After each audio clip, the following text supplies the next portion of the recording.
Hi everyone, welcome to Storytime for Adults. My name is Kerry.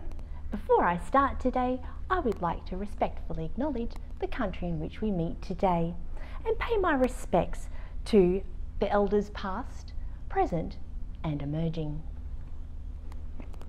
My story today is The Cedar Tree by Nicole Alexander.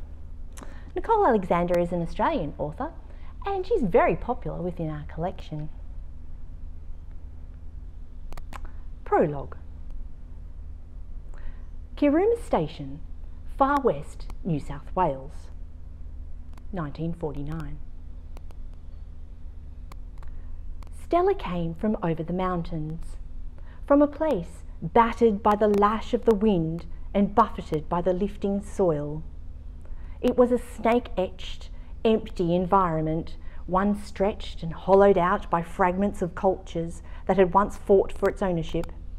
The winners, unaware that nature, not stubborn perseverance, would decide their fates. White men had died traversing the interior tracks that the black people called home. But in a place where fortitude came second to knowledge, it was stupidity that kept most searching ever onwards for a portal further into the great Southland. Stella's homestead had faced northeast.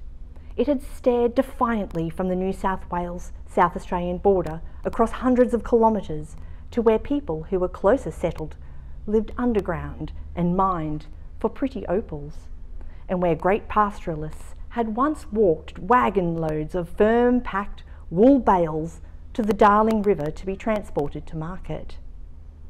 There was water, but they saw little of it. Most of what flowed beyond their grasp terminated in shallow lakes and floodouts in the northernmost stretches of the Strzelecki Desert.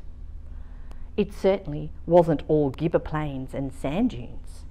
There was some good country among the useless. Stubby bushes, stooped by nature, sustained life, and among the best of the acreage there were familiar trees.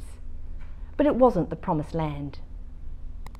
In high summer, when the westerlies arrived, there were days when Stella only had to open her mouth to taste salt on her tongue.